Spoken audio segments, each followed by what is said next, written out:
Lai nodrošinātu atkritumu apsaimniekošanas kapacitāti nākamajiem 25 gadiem, plānos paplašināt esošo infrastruktūru atkritumu poligonā Ķīvītes. Projekts paredz jaunas atkritumu krātuves un bioloģisko atkritumu kompostēšanas laukumu izbūvi. Jaunā atkritumu krātuve plānota 4,8 hektāru platībā ar aptuveni 25 gadu darbības laiku un ietilpību līdz 500 000 tonu. Papildus izbūvēs 1 hektāra lielu laukumu, kurā tiks uzglabāti un kompostēti bioloģiskie atkritumi.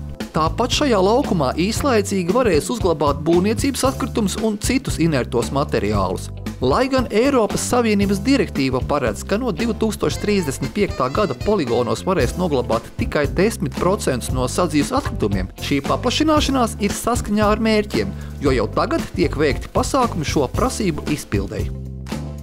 Šobrīd jaunā krātuve tiek plānota un ir izgājusi ietekmes uz vidi novērtējuma procedūru, jo esošās krātuves ietilpība tuvojās savām beigām un tādēļ ir nepieciešama jauna krātuve. Lai to īstenot, mēs strādājam pie projekta pieteikumiem, lai piesaistītu finansējumu infrastruktūras uzlabošanai un jaunas infrastruktūras izveidošanai, un viens no tiem ir uzlabot nešķirotas sadzīves atkritumu šķirošanu mūsu reģionā, un tādā veidā tas arī būs iespējams sasniegt izvirzīto mērķi. Tas ir viena no komponentiem, lai šo mērķi sasniegtu. Pie jaunas būvniecības var piebilst, ka tā jaunā krātuve, tās visā ietilpībā un platībā, kas ir plānota 4,8 hektāri, netiks izbūvēta uzreiz, bet mēs to esam sadalījuši kārtās. Tātad pakāpeniski uzbūvējot, sekojot līdzi mūsu vajadzībām un atkritumu apjomam, kas radīsies reģionā.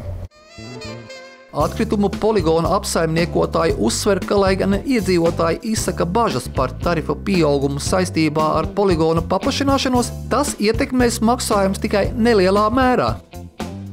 Šīs atkrituma krātuves izbūve noteikti tiks iekļaut arī atkrituma tarifā, bet, lai šo iespēju atstātu pēc iespējas mazāk, mēs plānojam atkrituma krātuvi būvēt vairākās kārtās, atbilstoši nepieciešamībai. Tad, kad pirmā kārta būs izbūvēta un apglabāties atkrituma daudzums sasniegs maksimālo robežu, mēs būvēsim otro, trešo kārtu.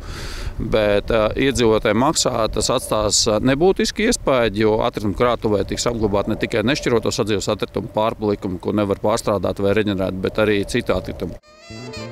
Poligonu apsaimniekotāji novērojuši, ka iedzīvotāji nedaudz aktīvāk šķiro atkritumus. Pēc viņa domām to veicina dalīto atkritumu savākšanas punkti, kas ir izveidoti 8 Dienvidkurzmes novada vietās.